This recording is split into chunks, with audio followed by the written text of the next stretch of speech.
when you're listening to music, the music gets really, really amplified. All the sounds, it's almost like as you're hearing the sounds, it's like translating the vibration and the lights into your mind. And then you start, it's almost like the spectacle begins. Yeah.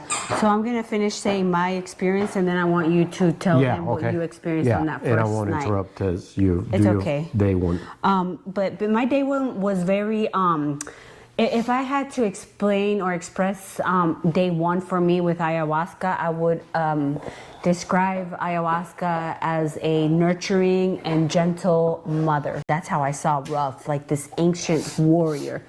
And then again, in and out of sleep, in and out of visions. And then at the very end of my journey, right before the sun rose, I remember laying there, and then all of a sudden I see my sister, and I see my sister in such a pure light and like a pure spirit.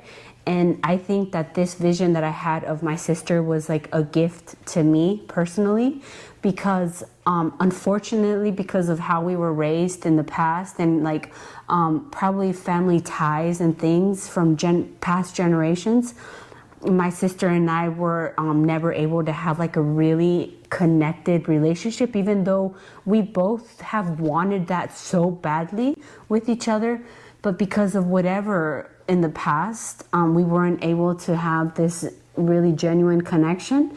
And so it was almost like a gift from God showing me how pure my sister's soul was, and how she was pure light after she had removed all the masks and the identities and all of the false labels that she had placed on herself, and that other people had also placed on her, falsely, right? And so all of that was stripped away from her, and I saw her in this most genuine being of light, and how pure she was, and she belonged to the same source of love and light that we all do. And that was like the most purest of gifts to me that night at the end of the ceremony. Whenever that was one thing that I was able to grasp out of that whole thing. And then after that, I just like drifted out in a sleep, and then all of a sudden you just see the sunrise.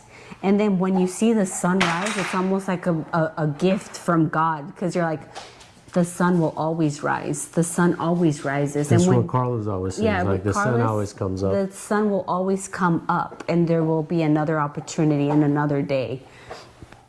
So I just remember seeing the sunrise, and then getting up and going up to my room. And I was still dizzy from ayahuasca when I was walking up to my room.